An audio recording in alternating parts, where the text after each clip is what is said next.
کبھی تمہیں یہ لگے نا میرے باپ نے میرے لیے کیا کیا ہے، تو رات کے 2 بجے 3 بجے کبھی نانپارا چلے جایا کرو، کبھی بہرائچ شریف چلے جایا کرو بس اسٹینڈ کی طرف. وہاں کچھ لوگ تمہیں ایسے ملیں گے، رات میں کوئی آٹو رکشہ چلا رہا ہے، کوئی ای رکشہ چلا رہا ہے، کوئی 4 ویلر لے کے کھڑا ہے، کوئی بس چلا رہا ہے، کوئی ٹرک چلا رہا ہے. یہ ایک باپ ہی تو ہے، یہ ایک باپ ہی تو ہے. رات میں 2 بجے کے بعد ان علماء سے پوچھو کیسی نیند آتی ہے، آنکھ کھولنا دشوار ہو جاتا ہے، اور وہ بس لے کے کھڑا ہے اڈے پہ. یہ ایک باپ ہی تو ہے جو سوچتا ہے 4 پیسے جمع ہو جائیں گے میری اولاد کے خرچے میں کام آئیں گے، سوچتا ہے 4 پیسے جمع ہو جائیں گے میری اولاد کی پڑھائی میں کام آئیں گے.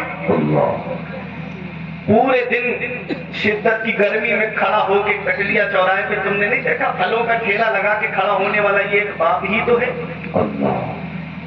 پیاس لگتی ہے، پانی مدرسے کی ٹنکی پہ یا مسجد کی ٹنکی سے جا کے پیتا ہے. کوئی کہتا ہے کہ 20 روپے کی بوتل لے کے کیوں نہیں پی لیتا پڑوس میں سے، تو کہتا ہے 20 روپے بچ جائیں گے میری اولاد کی پڑھائی میں کام آئیں گے. یہ ایک باپ ہی تو ہے، یہ ایک باپ ہی تو ہے. یہ کوئی بمبئی کمانے کے لیے جا رہا ہے، یہ ایک باپ ہی تو ہے. کوئی دلی کمانے جا رہا ہے، کوئی ممبئی کمانے جا رہا ہے، کوئی 3 سال کے لیے سعودی کمانے کے لیے جا رہا ہے، یہ ایک باپ ہی تو ہے. سوچتا ہے کہ 4 پیسے جمع ہو جائیں گے میری اولاد کے خرچے میں کام آئیں گے. آج وہی اولاد جوان ہوئی کہتی میرے باپ نے میرے لیے کیا کیا ہے، میرے باپ نے میرے لیے کیا کیا ہے. اے ضیا ماں باپ کے سائے کی نہ قدری نہ کر، دھوپ کاٹے گی بہت جب یہ شجر گر جائے گا. جس دن باپ کی چارپائی گھر سے اٹھ گئی نا، جس دن ماں کی چارپائی گھر سے اٹھ گئی نا، اس دن پتا چلے گا کتنی بڑی نعمت سے محروم ہو گئے. آج جس دور میں ہم زندگی گزار رہے ہیں نا، یہ ملاوٹی دور کہلاتا ہے. اس میں ہر چیز میں آپ کو ملاوٹ ملے گی. دودھ میں آپ کو ملاوٹ ملے گی، گھی میں آپ کو ملاوٹ ملے گی، تیل میں آپ کو ملاوٹ ملے گی، آٹا چاول میں آپ کو ملاوٹ ملے گی. اس ملاوٹی دور میں اگر بغیر ملاوٹ کی کوئی چیز ہے تو وہ ماں باپ کی محبت ہے، جس میں کوئی ملاوٹ نہیں ہوتی ہے، جو اپنی اولاد سے سبحان وہ ماں باپ ہیں جو اپنی اولاد سے سچی محبت کرتے ہیں. آج ہمارے کاروبار میں برکت نہیں ہوتی تو دعا کراتے پھر رہے، حضرت دعا کر دو، امام صاحب دعا کر دو، مولانا صاحب دعا کر دو. جی مکان میں برکت نہیں، دعائیں کراتے پھر رہے. ہم دعا کراتے تو ہیں لیکن دعا لیتے نہیں ہیں. جو گھر میں ماں باپ بیٹھے ہیں نا، ان کی دعا کے بارے میں حدیث پاک میں آیا ہے کہ ماں باپ کی دعا اولاد کے حق میں ایسے قبول ہوتی ہے جیسے نبیوں کی دعا امت کے حق میں قبول ہوتی ہے. گھر میں ماں باپ کی دعائیں جو نا، جب برکت نہیں ہوتی مکان میں تو ماں باپ سے دعائیں کراؤ. جب کاروبار میں برکت نہیں ہوتی تو ماں باپ سے دعائیں کراؤ. اور جب دکان میں برکت نہیں ہوتی تو ماں باپ سے دعائیں کراؤ. اور سب سے بہتر مشورہ جو شخصیت دیتی ہے وہ ماں باپ ہیں. ان کے مشورے میں کوئی آپ کو مطلب نہیں ملے گا، اور جو بھی مشورہ دے گا اس کے مشورے میں مطلب ہوگا. بغیر مطلب بغیر لالچ کے جو محبت کرتے ہیں اس کو ماں باپ کہتے ہیں. یہ عظمت والدین کانفرنس میں آنے والوں، باپ اللہ کی کتنی بڑی نعمت ہے اس کا پتہ ہمیں تب چلتا ہے جب ہم خود باپ بنتے ہیں. جب خود کی اولاد ہوتی ہے نا تب پتہ چلتا ہے کہ باپ کیا ہوتا ہے. باپ اللہ کی کتنی بڑی نعمت ہے. اپنی حقیقت میں آپ کو بتا دیتا ہوں، کبھی کبھی جب آ جاتی ہے بات تو بتا دیتا ہوں. ابھی میں کچھ دن پہلے اس 12ویں شریف کے مہینے میں اڑیسہ پروگرام میں گیا تھا. تو ایک دن چھوڑ کے ایک دن پروگرام تھا بیچ میں، تو گھر سے فون گیا کہ بچے کی طبیعت ٹھیک نہیں ہے. ایمرجنسی ٹکٹ لگا کر کے میں اپنے گھر پہ آیا تھا. ایک باپ کیا ہوتا ہے نا، اس کا پتہ تب چلتا ہے نا آدمی جب خود باپ بنتا ہے. ہمارے بچے کی طبیعت خراب ہو جائے نا، رات میں اگر 2 بجے بھی پتہ چل جائے بخار ہے تو پوری رات کی نیند اڑ جاتی ہے. سرہانے بیٹھ کے گزار دیتے بچے کی طبیعت ٹھیک نہیں ہے. کبھی اپنے بچپن پہ غور کیا تم نے؟ جب بچپن میں تم بیمار پڑے تھے تو یہی تمہارا بوڑھا باپ ہے جس کی آج کھانسی تمہیں اچھی نہیں لگتی. اس نے اپنے سینے سے لگا کے تم کو ڈاکٹروں کے پاس لے کر گیا.